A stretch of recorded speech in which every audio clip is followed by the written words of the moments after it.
As a kid, many of the ways I was taught to behave made reference to my getting married one day. For example, people would say to me, "Don't you want to learn how to cook for your husband?" Or, "Stay out of the sun or you'll be too dark to find a good husband." These lessons were designed to teach me how to be a woman. The heterosexuality was assumed, of course. After all, what's the point of having women other than for men to fuck them?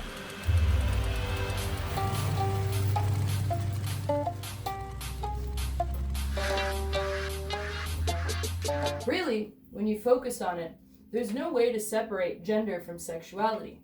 Or at least, there's no way to separate gender as a social power dynamic from reproduction, or from capitalist reproduction. Imagine for a second a world where all the people are the same gender, whatever that means to you.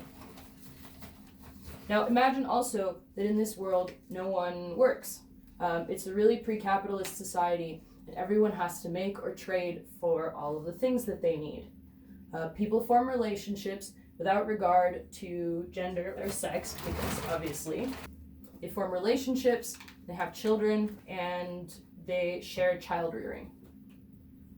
Now, imagine for a second that one of those people gets a job. That person is now gone for most of the daylight hours of every day. Usually, anyway, or some equally inconvenient amount of time. So now, everyone around that person has to pick up their slack in terms of things like doing the dishes and giving the kids baths. In order to keep a system like that stable, while also keeping wages low, there has to be a way to bind one person, the worker, to another person who will take care of all of their material needs, the housewife. Now our society has to have gender.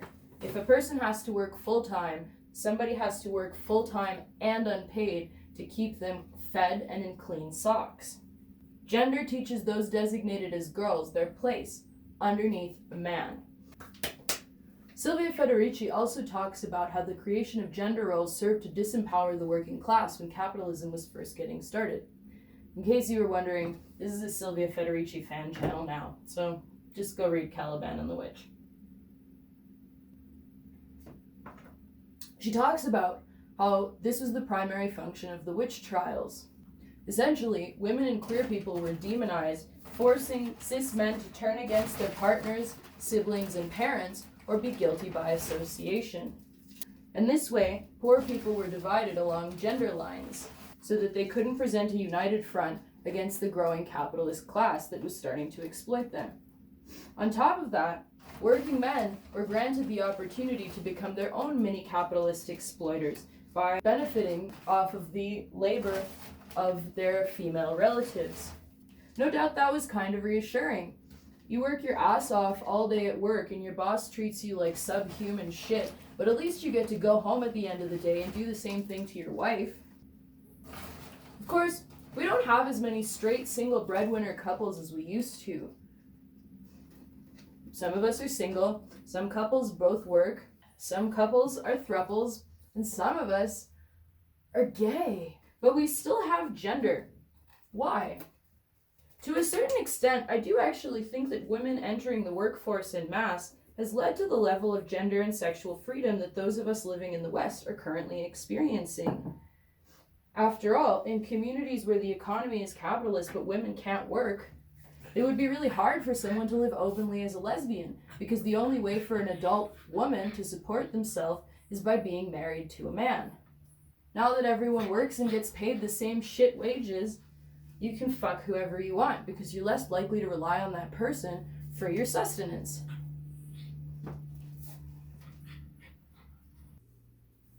When you depend on someone for food and the roof over your head, they have a lot of power over you. They can boss you around and make you submit to them. I know that's some of y'all's bag, but it definitely isn't mine. And that level of dependence is why heterosexual relationships are so rife with domestic violence. The woman's dependence on the man for shelter and sustenance creates a sense of impunity for him. Even the term domestic violence indicates the relationship that gender and power has in how seriously we take violence against one another. The term domestic violence implies that it's A, less violent, B, less serious, and C, private. Domestic violence means keep it in the family. don't tell anyone. It's none of anybody else's business.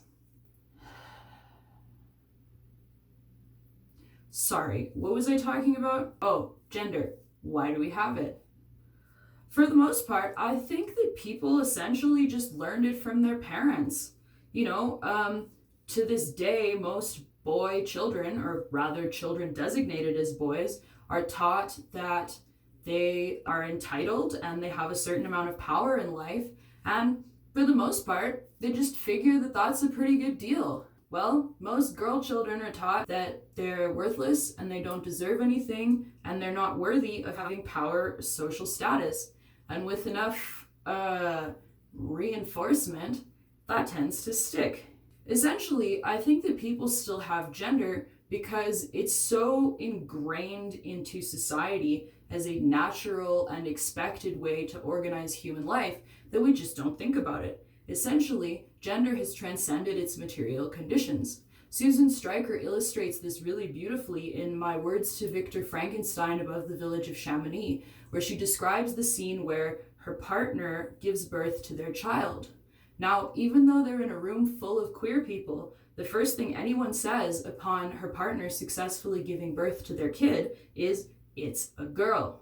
Why? Susan Stryker notes that that's a moment of violence, but most of the other people in the room just don't acknowledge it. And I think that's something worth reflecting on, because when you gender a child, you're actually already beginning to limit the scope of their life. Once someone is gendered, it limits, we think of these as relatively minor things, but how they present themselves in the world in terms of their clothing, how, as for a child, they're allowed to play, even ideas about what they can be capable of. In her book, Delusions of Gender, Cordelia Fine talks about how the assumptions that we make about people's gender actually structure their physical capability. One of the more fascinating studies she reveals is about how transgender women, after transitioning and being exposed to stereotypes about women being weaker, actually behave and become, in terms of their practical ability, weaker than they were before transitioning, when they were expected to be physically strong and capable. But again, people really don't think of that when they are saying as about a baby, it's a girl or it's a boy. It's just not even remarked. That's so standard that it's basically the first thing anyone ever asks about a child. Is it a girl or is it a boy? What the hell kind of a way to live is that anyway? As someone whose primary experience of gender has been people telling me to change my personality and my appearance so that I can get a good husband, whether implicitly or explicitly, I feel like there would have to be a pretty good reason to have gender for me to buy into it. And as far as I can tell, there really isn't, other than exploiting the sexuality, the reproductive capacity, and the labor of people who are designated as women. And in our current society, there's even less reason for gender now that we have incel furries and queer anarchist thruples and 2 working mom lesbian couples. Another consideration is that, housework tends to be divided more evenly among couples and, people living together these days. Of course, that's not always the case. Many heterosexual women complain about what's called the second shift, where essentially a woman comes home from working a full-time job all day to find that her partner, who in fairness also worked that day, is watching TV, whereas she's expected to cook and clean as well. And another thing is that a lot of our reproductive labor is just not done by us anymore. We live in an age of cheap takeout and relatively affordable wash and fold laundromats. So a lot of people just outsource their reproductive labor to precarious minimum wage workers. Either way, whether you live in a household where labor is shared equitably or you live off takeout, which, let's be real, this is YouTube, so probably the latter, there's really not a need to have a gender division of labor anymore. And as we saw earlier, gender exists to create that gender division of labor. And so by extension, you don't need gender. So there you have it. Gender is canceled. You're welcome.